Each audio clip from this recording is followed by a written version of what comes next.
Caríssimos irmãos e irmãs, sejam muito bem-vindos nesta noite. A primeira leitura de hoje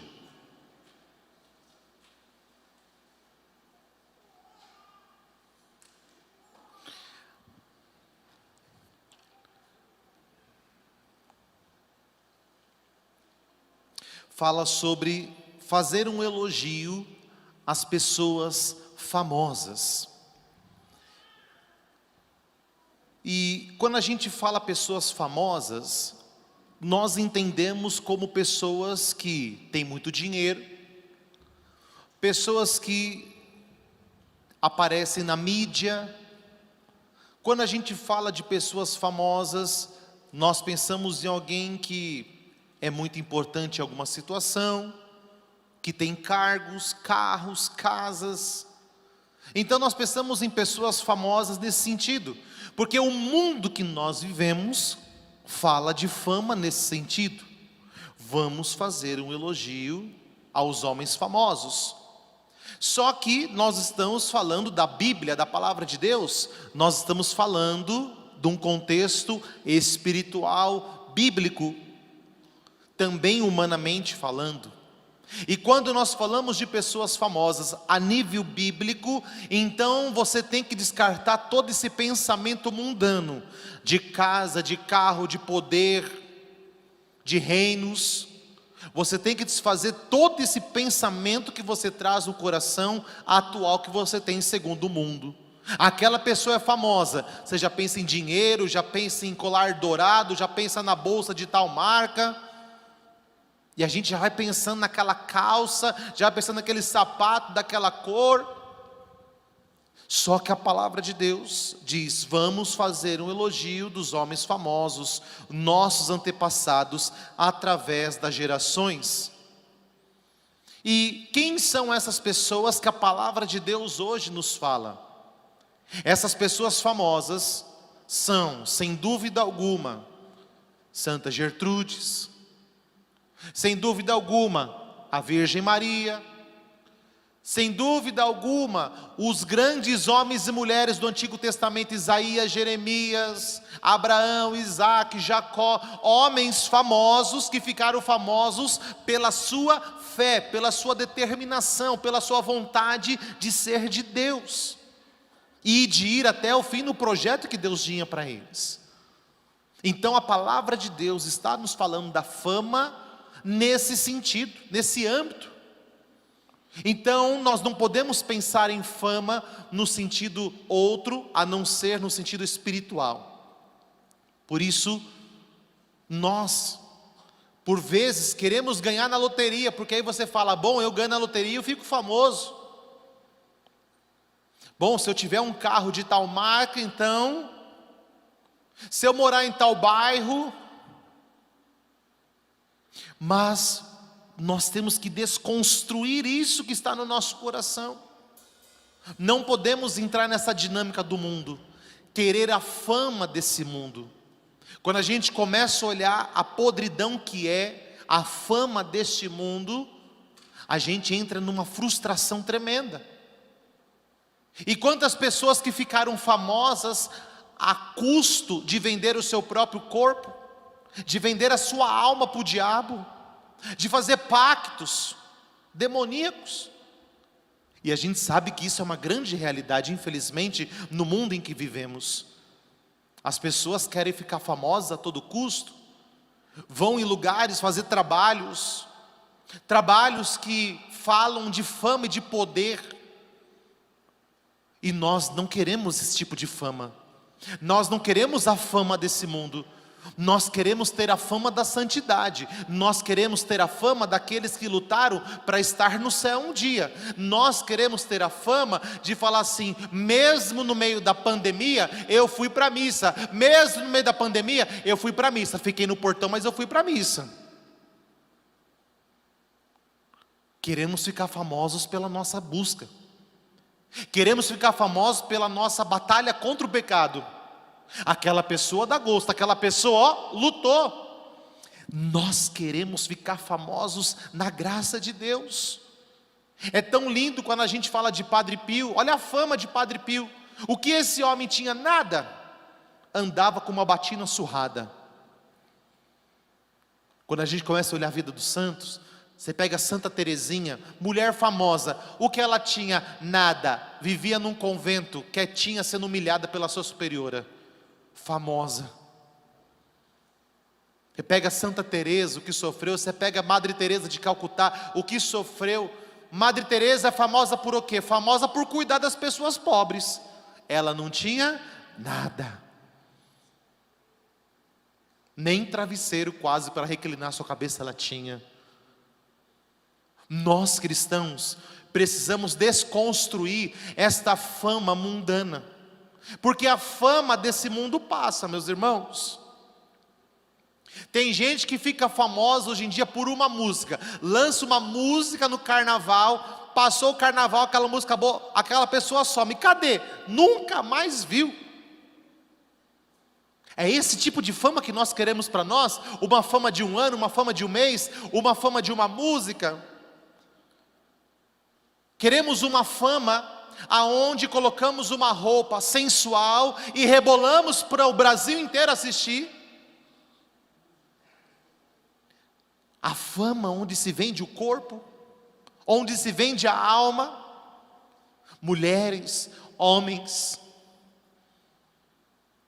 A fama que se tem de fazer uma música aonde jovens, moças, rapazes, mulheres casadas, homens casados, se perdem por causa de uma música.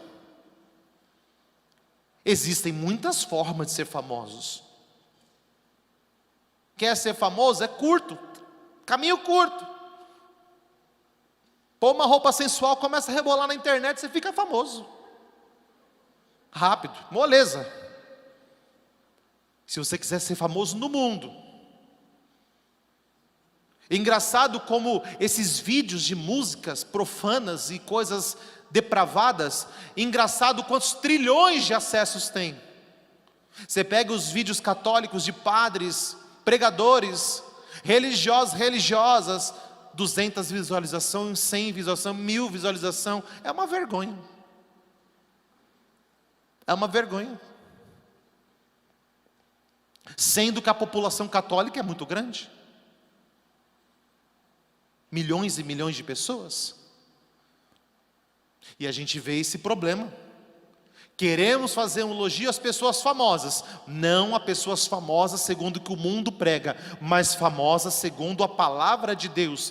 E como que as pessoas foram? Esses homens de misericórdia, seus gestos de bondade não serão esquecidos. Eles permanecem com seus descendentes, seus próprios netos são a sua melhor herança. A descendência deles mantém-se fiel à aliança. Graças a eles também seus filhos, sua descendência permanece para sempre, a sua glória jamais se apagará, seus corpos serão sepultados na paz, e seu nome dura através das gerações. Os povos proclamarão a sua sabedoria, e a assembleia vai celebrar o seu louvor. Quem são os homens famosos da Bíblia? Homens de misericórdia, homens que guardaram aliança, homens e mulheres que ensinaram seus filhos, seus netos, seus sobrinhos a ser homens e mulheres de Deus. Quem são os homens e as mulheres famosos que têm seus nomes nas gerações? Aquela pessoa, meu avô me ensinou a rezar. Guardar os nossos nomes nas gerações. Não queira ter seu nome no livro famoso daqui desse mundo, não. Queira seu nome na palma da mão de Deus. Nós precisamos ser famosos pela santidade, pela luta que você travou contra o diabo, por cada missa que você foi celebrar junto com o padre, por cada confissão que você fez. Você tem que ser famoso por aquilo que você busca em Deus. Então esquece a fama desse mundo. Claro, você ser um bom profissional da saúde, um bom profissional dentro de um escritório, você ser um bom profissional naquilo que você faz, isso é obrigação sua, ser um bom profissional. E se sendo um bom profissional você ficar famoso porque você é muito bom no que você faz, louvado seja Deus por isso. Mas que você não encha seus olhos com isso, porque a verdadeira fama está na santidade, está em Deus. Obrigação minha é ser bom naquilo que eu faço. É uma obrigação nossa. Você precisa ser bom naquilo que você faz, mas você precisa ser melhor ainda naquilo que você acredita, que é em Jesus Cristo. Nós precisamos entender isso. Hoje nós temos alguém para celebrar, São Joaquim Santana. Por que que nós estamos celebrando São Joaquim Santana? Por que que nós estamos lembrando de São Joaquim Santana? Os pais, nada mais, nada menos de quem? De Nossa Senhora, de Maria. Os dois eram estéreis. Conta a tradição que tanto Joaquim como Ana eram estéreis. Os dois não podiam ter filhos. Vocês já sabem que as pessoas que não podiam ter filhos eram pessoas consideradas amaldiçoadas e eram meio que excluídas. Então a fama de Joaquim e Ana eram de pessoas amaldiçoadas que não podiam ter filhos, por alguma coisa errada na vida que fizeram. Era a concepção que se tinha. E ele já tinha uma certa idade, era de idade avançada. Até um dia que ele se cansa e ele vai para o deserto. Ele entra deserto adentro e começa a rezar a Deus: Senhor, olha para a minha humilhação, olha o que estou passando, já não suporto mais. Porque ele ia no templo ofertar também, e os sacerdotes excluíam Joaquim, falavam: sai daqui, você é maldito, você não deve estar no nosso meio, sai daqui. Mas ele suportava a humilhação. Os santos souberam suportar a humilhação, souberam suportar as dificuldades da vida. E Joaquim um dia, não suportando mais, ele vai para o deserto e começa a rezar a Deus. E eis que um anjo aparece para ele e fala: Joaquim, Deus escutou as suas preces, será pai, vai ser pai. No mesmo instante, também para Ana, aparece um anjo e diz: vai ser mãe. E quando os dois se encontram, os dois revelam o segredo um para o outro, e essa graça acontece, se tornam pais nada menos, nada mais que de uma menina chamada Maria. Aquela que vai trazer para nós Jesus Cristo. Mas graças à dedicação de Joaquim, fala assim: eu não aceito essa palavra na minha vida de que eu não posso ter filho. Então ele vai ao deserto, se tornar um homem famoso, porque ele foi rezar, mesmo na velhice, falou: não é possível, eu não aceito essa sentença na minha vida. A Bia disse uma palavra na oração: a sentença aceitar a doença, como que é, Bia? Doença sim, sentença não. Pela doença podemos passar, mas eu não aceito a sentença que ela traz sobre a minha vida. Nós não podemos aceitar. Às vezes a gente aceita, vai aceitando, tá bom. Não. Senhor, estou passando por isso, tenho que sofrer por isso, estou enfrentando isso, tudo bem. Mas o que tu queres me ensinar, o que eu posso ensinar? Senhor, agora eu te peço, se for da tua vontade, o Senhor me cura e me livra dessa sentença, dessa situação maldita que estou passando. São Joaquim ficou famoso porque ele não desistiu. E nós por vezes desistimos. Quem são as pessoas famosas da Bíblia? Aqueles que não desistiram, que enfrentaram o que tinha que enfrentar. Quem são as pessoas esquecidas da Bíblia ou famosas da Bíblia? Aqueles que traíram Deus, como Judas. Alguns ficaram famosos pelos erros, né? Alguns ficaram famosos pelas coisas erradas que fizeram. Tem gente famosa nesse mundo pelas coisas más que fizeram. E é péssimo. Eu quero ser famoso segundo as coisas boas que Deus espera de mim, fazer aquilo que o Senhor espera de nós. Nós precisamos entender a palavra de Deus hoje, de São Joaquim Santana. E diante disso, nós podemos cair no erro do evangelho de hoje. Qual é a situação do evangelho de hoje? O evangelho de hoje é muito curto, o padre repete para você lembrar. Jesus disse: felizes sois vós, porque vossos olhos veem e vossos ouvidos ouvem. Em verdade vos digo, muitos profetas e justos desejaram ver e não viram, desejaram ouvir e não ouviram o que vocês estão ouvindo e vendo. O que Jesus está querendo dizer? O que está acontecendo? Os fariseus, os mestres da lei, estão vendo o que Jesus está fazendo, está vendo que Jesus está curando, está vendo que Jesus está libertando, está vendo quanta conversão, a multiplicação dos pães, está vendo que Jesus vai morrer na cruz por eles estão vendo tudo, mas infelizmente não acreditam, estão vendo e não acreditam. Por isso que ele fala, muitos quiseram ver o que vocês estão vendo, viu, fariseus? Quiseram ver o que vocês estão ouvindo, viu, mestres da lei? Mas vocês podem ver e vocês não acreditam. Abraão, Isaque, Jacó e tantos outros proclamaram que um dia viria um rei, que um dia de uma menina, Isaías que diz que de uma menina nasceria o Salvador, Isaías 7. Muitos desejaram ver o que vocês estão vendo e não estão acreditando, hipócritas.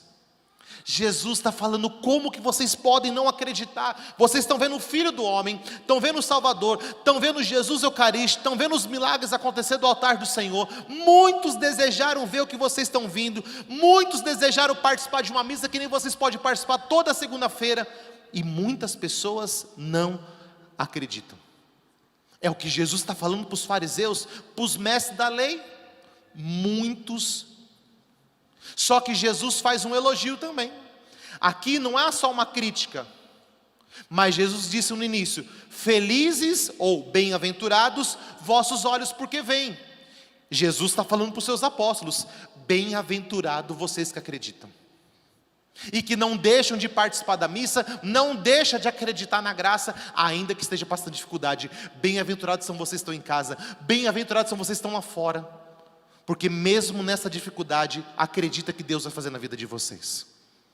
Bem-aventurados somos nós, felizes somos nós que acreditamos, mesmo no meio de tudo que estamos passando. Bem-aventurado sou eu e você. E diante disso, nós podemos lembrar de Simeão. Simeão está no templo, e Jesus é apresentado no templo junto com Nossa Senhora.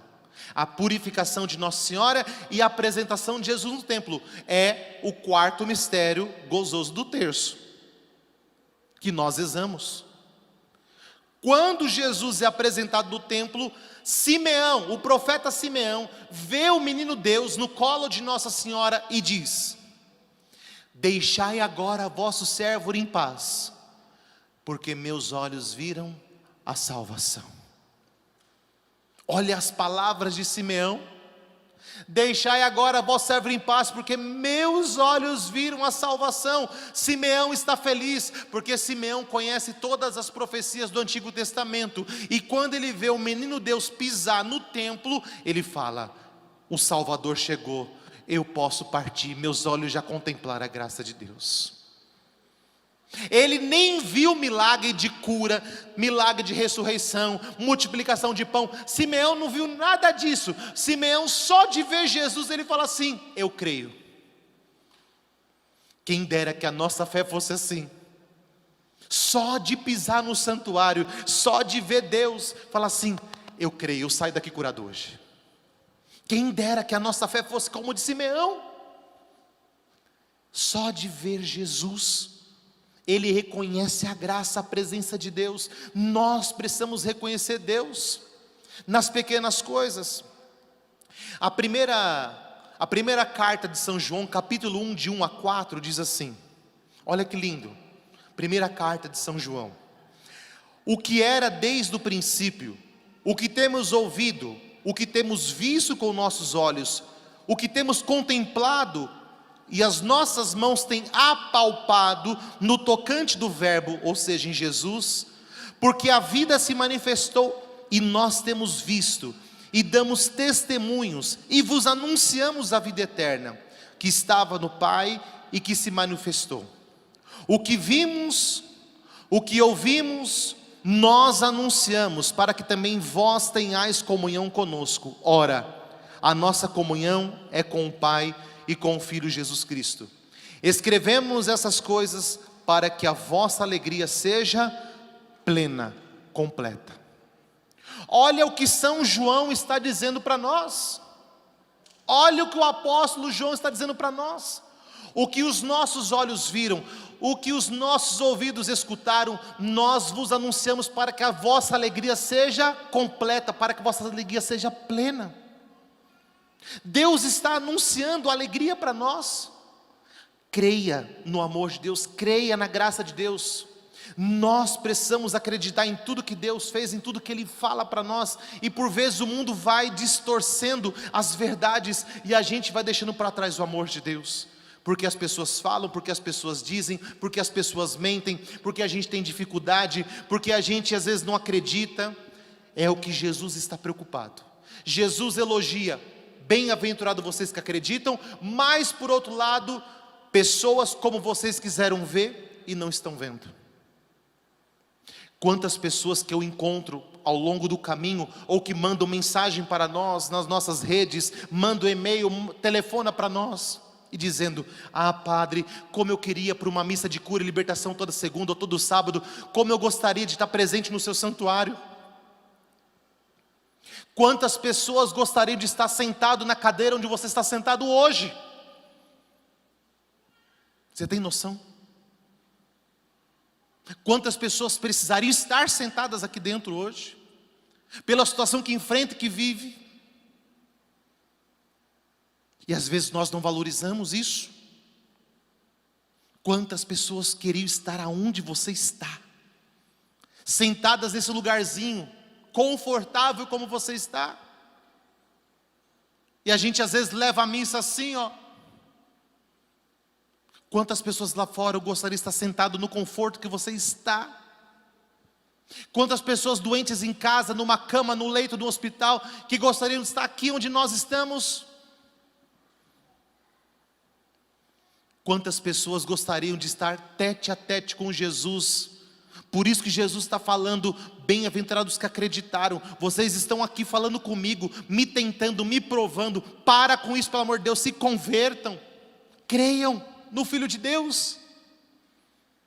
Mas não, a vontade de crucificar, a vontade de falar mal de Jesus era maior do que se converter. E as pessoas ficavam buscando criticar, falar mal de Jesus. E aí as pessoas começam a falar e criticar e falar mal de São Joaquim Santana. Aí começa a falar e criticar, falar mal de Nossa Senhora. Aí os nossos irmãos evangélicos começam a falar: mas onde está São Joaquim Santana na Bíblia? É um senso de querer falar mal o tempo todo, de querer criticar o tempo todo. Nada está bom, nada está legal. E nós não podemos cair nisso. Pega a essência do amor de Deus na sua vida. Pega aquilo que Deus sonha para você. Aquilo que o padre dava aquela inspiração. Agora eu estou entendendo porque Deus dava aquela palavra no início. Mergulha na palavra, mergulha no mistério. Busca conhecer o amor de Deus. Vai mais profundo, vai além. Porque Deus tem grandes coisas para a sua vida. Se eu, padre Anderson, for parar nos problemas, eu fico louco. Eu entro em desespero, gente. Não para nas dificuldades, não para nos problemas. Se eu for ficar pensando nisso, eu fico desesperado.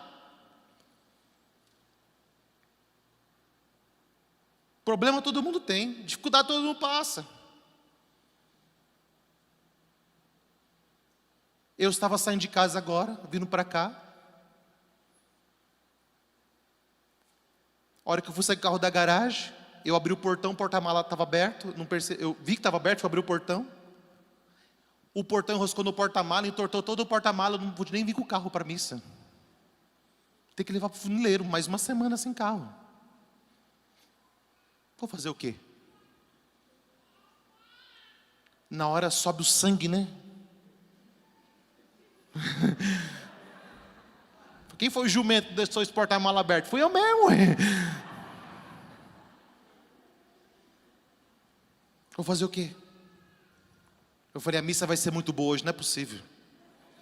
Só pode, não é possível. Mas coisas materiais passam. Eu vou ficar preocupado com isso? Eu vou estragar a missa por causa de um porta-mala de um carro? Eu vou falar que Deus não me ama porque o porta-mala do carro amassou e não consegue fechar lá? a gente começa a achar que Deus não nos ama porque algumas coisas acontecem na nossa vida. Deus não tem culpa de eu ser burro e deixar o negócio aberto lá, ué. Não ter medido o negócio lá. A hora que eu vi o portão abrindo, eu não sabia se eu corria apertar o controle do carro. A hora que eu vi, já tinha ido. Fiquei imóvel. O joelho travou. Foi. Já era. Quando eu desci o portão, falei, não está fechando. Falei, meu Deus. Eu vou ficar preocupado com isso? Eu vou deixar estragar minha vida? Eu já falei para vocês várias vezes. O encardido, ele tem o poder de mexer nas coisas materiais, mas ele não tem poder de mexer o seu coração. Você tem que começar a entender isso.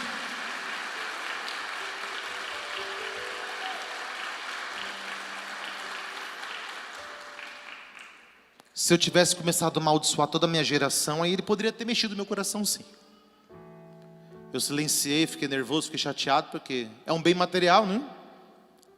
E é da paróquia, não é meu. Então, cuidado que eu tenho que ter com o bem material, porque é de vocês, não é do padre esse carro. O carro é da paróquia.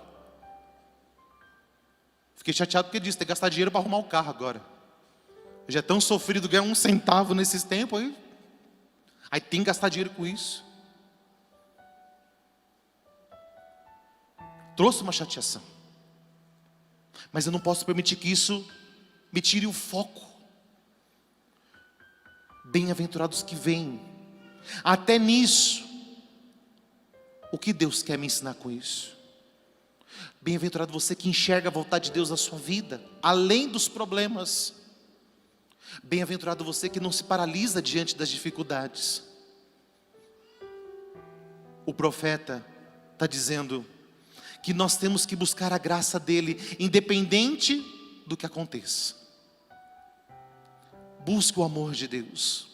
Não se permita paralisar pelas dificuldades. Problema vai ter uma vida inteira. Carro vai, carro volta. Problemas vão, problemas vêm. Doenças, enfermidades vão e vêm. Mas o mais importante é que você busque viver aquilo que Deus tem para a sua vida. O que nós vimos, o que ouvimos, nós vos anunciamos. E aquilo que o Padre se preocupa em anunciar para você, é que tem jeito aquilo que você está passando ser mudado. O Padre tem se gastado nesse sentido. Dizer para você, que o que você está enfrentando tem jeito de mudar. É possível ser transformado. Talvez você não enxergue a saída. Talvez você não enxergue como sair dessa situação. Vocês sabem que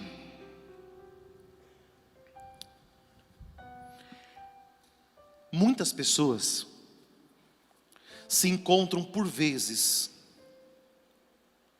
dentro do Calvário. Tem muitas pessoas que estão vivendo um Calvário. E se eu fosse pedir para levantar a mão, eu acredito que 90% do santuário levantaria a mão dizendo, Padre, eu estou passando por um Calvário. Não importa qual área da sua vida. Calvário é o mesmo lugar que Jesus ficou sendo chicoteado. Calvário é o lugar do sofrimento. É o lugar da humilhação. Aonde você está apanhando. E às vezes não sabe nem por que está apanhando. E não sabe de onde está vindo a paulada. E tem muita gente dentro do Calvário. A maior dificuldade é que nós queremos sair do Calvário. Mas tem momento na vida que Deus não quer que você saia do Calvário. Deus quer que você aprenda a viver dentro do Calvário. Como assim, Padre? Explica esse negócio aí. A gente tem que aprender a viver também no tempo do sofrimento. Dentro do Calvário que Deus permite que você passe. Porque é dentro do Calvário que nós recebemos as armas para combater. Qual foi a arma que Jesus recebeu dentro do Calvário? A cruz. A cruz é uma arma, sim ou não? É uma arma, sim ou não? É uma arma contra o pecado, contra o diabo. É uma arma contra todo tipo de mal. Foi no Calvário que Jesus recebeu a arma para vencer a morte e vencer o demônio. Tem muita gente que está dentro do Calvário, está querendo sair do Calvário, mas você tem que aprender a viver dentro do Calvário, pegar a arma que Ele quer te entregar, para depois Ele te tirar de dentro do Calvário. Qual o Calvário que você está passando? Por vezes estamos presos dentro do Calvário. Por vezes estamos presos dentro de um problema. E claro, fica difícil acreditar. Quando a gente está passando por um problema, fica difícil, né? Bem-aventurado vocês que acreditam. Quando você está passando por um problema, e parece que o problema não vai embora. É dia e noite, dia sim, dia não, dia sim de novo. Hora você está bem, hora você está mal, e o problema está ali de novo com você. E o seu Calvário parece que não acaba. Quando você pensa que está tudo bem, aí você amassa o porta-mala do carro.